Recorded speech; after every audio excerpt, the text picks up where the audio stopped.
السلام علیکم رحمۃ اللہ وبرکاتہ۔ بسم اللہ الرحمن الرحیم۔ یہ پیغام ملتے ہی تھیوڈور میں بے پناہ جوش اور جذبہ پیدا ہو گیا تھا۔ اس نے اپنے ماتحت جرنیلوں اور دیگر کمانڈروں کو بلا کر ایک تو جذباتی انداز سے بھڑکایا، پھر فوجی نقطہ نگاہ سے انہیں بڑے سخت احکام دیے اور کہا کہ یہ روم کی عزت و آبرو کا سوال نہیں بلکہ ہر رومی کے ذاتی وقار کا مسئلہ ہے۔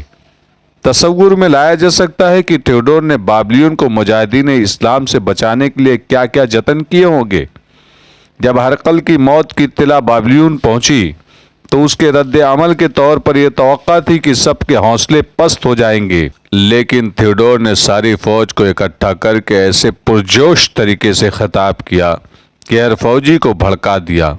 اس نے کہا کہ شکست کا ذمہ دار سب سے پہلے مقوقس تھا، اس کے بعد ہرقل۔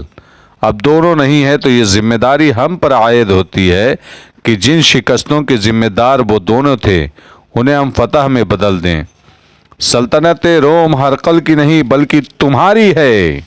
اس نے فوجیوں اور شہریوں میں بے پناہ ولولہ اور جذبہ پیدا کر دیا تھا۔ اب وہ اس جنگ کو ذاتی جنگ سمجھنے لگا تھا۔ مستند مورخوں کی تحریروں سے معلوم ہوتا ہے کہ بزنطیہ میں ہرقل کی موت کے بعد کیا صورتحال پیدا ہو گئی تھی۔ پہلی بات تو یہ تھی کہ ہرقل کو مرتینہ نے طبیب کے ہاتھوں زہریلی دوائیاں دلوا کر مروایا تھا۔ طبیب نے سیاہ اندازہ لگایا تھا کہ ہرقل 1.5 یا زیادہ سے زیادہ 2 مہینے بعد مر جائے گا۔ اس کا اندازہ سیاہ نکلا۔ بزنطیہ میں صورتحال کچھ اس طرح بن گئی کہ جوں ہی ہرقل مرا، ملکہ مرتینہ نے اعلان کر دیا کہ اس کا بیٹا ہرکلیوناس ہرقل کا جانشین ہے، اور یہ فیصلہ ہرقل نے مرنے سے پہلے کر دیا تھا۔ حقیقت یہ تھی کہ ہرقل نے ایسا کوئی فیصلہ نہیں کیا تھا۔ مرنے سے پہلے مسلسل 3 یا 4 دن وہ بے ہوشی میں پڑا رہا تھا، اور ایک صبح ملکہ نے دیکھا کہ وہ مرا پڑا ہے۔ وہ رات بے ہوشی یا نیند میں مر گیا تھا۔ ملکہ مرتینہ کے اس اعلان کو سنتے ہی ہرقل کے بڑے بیٹے قسطنطین نے ہنگامہ برپا کر دیا۔ وہ کہتا تھا کہ ہرقل نے اسے کہہ دیا تھا کہ اس کی موت کے بعد وہ یعنی قسطنطین جانشین ہوگا۔ وہ کہتا تھا کہ ہرکلیوناس نوعمر ناتجربے کار اور سلطنت روم کی باغ دوڑ سنبھالنے کے لیے بالکل ہی نااہل ہے۔ اس صورتحال میں جب مسلمانوں نے رومیوں کو شام سے دھکیل باہر نکالا ہے اور مصر کے اتنے بڑے حصے پر قابض ہو گئے ہیں، کوئی ایسا حکمران ہونا چاہیے جو فوجی امور کی سوجھ بوجھ ہی نہیں بلکہ تجربہ رکھتا ہو اور انتظامی امور کو بھی سنبھال سکے۔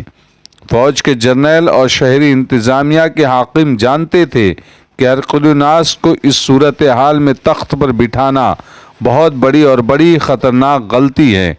اس کے لیے قسطنطین ہی موضوع تھا، لیکن یہ جرنیل اور انتظامیہ کے چھوٹے بڑے حاکم 2 حصوں میں بٹے ہوئے تھے۔ کچھ ملکہ مرتینہ کے حامی تھے اور باقی قسطنطین کے حمایتی تھے۔ اس طرح فوج اور شاہی محل میں دھڑے پیدا ہو گئے جو جانشینی کے مسئلے پر ایک دوسرے سے ٹکرانے لگے۔ قسطنطین تو کسی قیمت پر تخت و تاج نہیں چھوڑنا چاہتا تھا۔ وہ چونکہ بڑا بیٹا تھا اس لیے بھی تخت کا وارث وہی تھا۔ ملکہ مرتینہ اسے قبول نہیں کر رہی تھی۔ تاریخ میں یہ بھی واضح ہے کہ ہرقل نے زیادہ نفری کی تازہ دم کمک تیار کرنے اور فوراً مصر بھیجنے کا حکم دے دیا تھا۔